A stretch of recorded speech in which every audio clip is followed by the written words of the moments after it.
Hi అండి. ఈరోజు మెత్తాళ్ళండి, మంచి రేట్ అండి. మెత్తాళ్ళు కేజీ వచ్చి 600 అంటండి. 1/4 కిలో తీసుకున్నా నేను. ఉన్నాయండి, ఇంకా ఉన్నాయి, ఇవి కూడా ఉన్నాయి. సగం వేసుకున్నానండి. మెత్తాళ్ళు బాగా వలిసేసానండి, ఇంకా కొంచెం ఉన్నాయి ఒలవటానికి. సొరకాయ వేసి ముద్దగా చేస్తానండి, చూస్తా ఉండండి. మెత్తాళ్ళు కర్రీ చేస్తున్నానండి. ఫస్ట్ స్టవ్ వెలిగించి దవర పెట్టుకొని నూనె పోసానండి. నూనె వచ్చి ఎర్రగడ్డ పచ్చిమిర్చి వేస్తున్నానండి.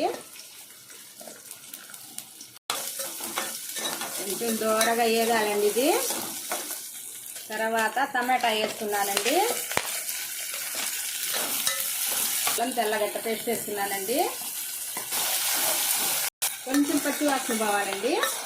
తర్వాత వచ్చి కొబ్బరి పేస్ట్ వేస్తున్నానండి.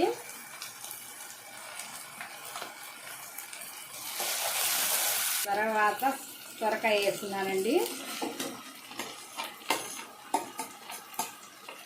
తర్వాత వచ్చి పసుపు పొడి, కారపొడి, తర్వాత ఉప్పు వేస్తున్నానండి. ఈ మెత్తాళ్ళు వచ్చి బాగా ఒలుసుకొని వేడి నీళ్ళల్లో వేయాలండి. బాగా 10 నీళ్ళతో బాగా కడగాలండి, శుభ్రంగా కడగాలండి. వాటర్ వేస్తున్నానండి.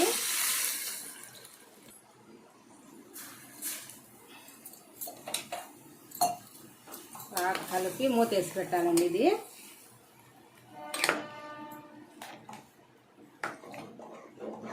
ప్లేట్ వేసేస్తున్నానండి.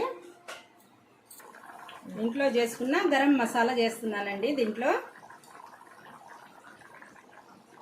తర్వాత కొత్తిమీర వేస్తున్నానండి. కూర రెడీ అయిపోయిందండి. లేకపోతే కొంచెం దమ్ మీద పెట్టాలా. మీకు ఇష్టపడితే ఒక లైక్ చేయండి, షేర్ చేయండి, సబ్స్క్రైబ్ చేయండి. రైస్ మాత్రం ఉడుకుతా ఉంది. అంతేనండి.